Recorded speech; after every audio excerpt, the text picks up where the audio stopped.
Hey, what's going on? I'm BoneSickle, and you happen to be looking at Need for Speed on the PlayStation 4. This is the one that came out in 2015 with no subtitle. Today is Sunday, September 24th, 2017, and gameplay footage you're going to see here is not the greatest, but that's okay. I don't care. I have to say I've been playing this game a lot this past week, and honestly I was a little bit disappointed with it. I picked it up when it was on sale. It was $8. I did have a lot of fun with it, but I definitely came into it with higher hopes. So I played, let's see, Need for Speed Hot Pursuit on the PS3. I played Need for Speed Most Wanted on the PS3 and Need for Speed Rivals on the PS4. I loved all three of those games. Platinumed all of them. I actually platinumed Most Wanted twice because I also did it on Vita.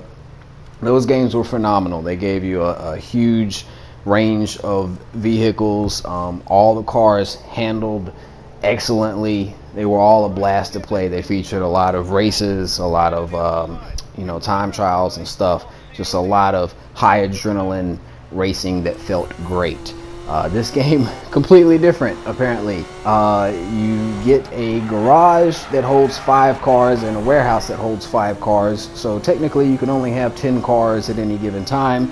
If you want more than that, you have to get rid of something that you already own. The way that you acquire most of the cars is by purchasing them through in-game currency that you earn by doing races and stuff. So depending on what car you might have your eye on and want, and depending on how much cash you're actually spending on upgrades for your current cars and stuff, you might have to grind a lot, or whatever to really get what you want. I really wanted one of these Lamborghinis, so I saved up and got the Aventador.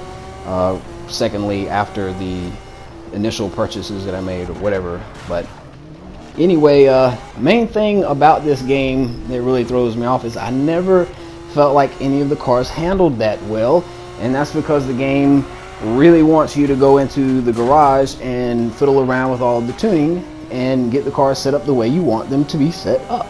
And I'm sure there are plenty of people who love that sort of thing, and that's great, but I'm not in that group. So it's what I'm saying is I'm not saying that this is objectively a bad game. What I am saying is that it's just not a game for me.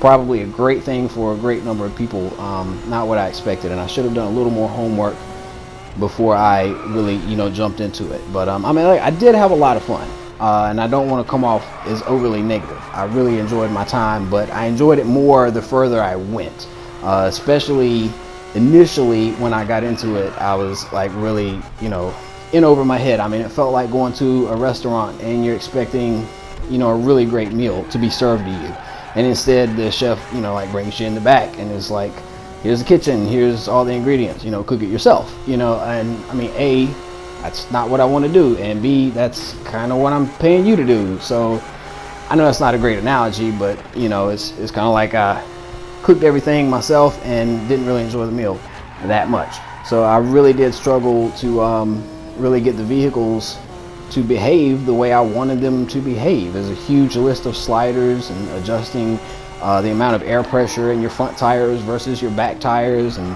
camshafts and suspension rods, and I don't know what any of this stuff is. I mean, I'm not a car guy. I'm sure that I could learn if I was so inclined, but that's the point. I'm not interested in any of that. I just want to drive cars that feel good and get that sense of adrenaline. And even though this game does have plenty of races and time trials and stuff, it also has an equal amount of drift events and toge events and gymkhana events. And once again, I know a lot of people really dig that kind of stuff, and that's great. I'm not that into that, and that's not really the problem. The problem is that for those events, you really have to either keep going back to the garage to switch vehicles or retune your stuff or whatever. And it's like I just kept trying to drive the entire game with this Lamborghini and constantly having to fiddle around with all these sliders, and I don't really know what I'm doing.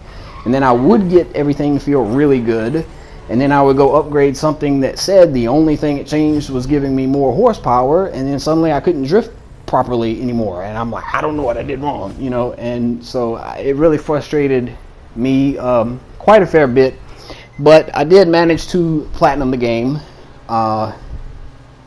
in a week. Not to say that it's a very fast game, but according to psnprofiles.com, my official time was 6 days and 1 hour. I did really pour myself into it. Like I said, I really did have a lot of fun. I don't want to come off overly negative and, you know, just launch into a tirade of complaints or whatever. It's just that I didn't have as much fun as I had hoped or expected to. So disappointed, you know, somewhat disappointed is the way I would picture this. I did watch some reviews before I decided to actually get the game, but none of them specifically said, like, you know, hey, if you unless you really want to be responsible for making the cars feel good to drive, this is probably not for you. You know, that's just a thing. I would rather that the developers set that up. So anyway, later on this week we should get the PlayStation Plus preview for October. I'm looking forward to checking that out. And yeah, I don't know. That's all the words I got for this video. Thanks for watching.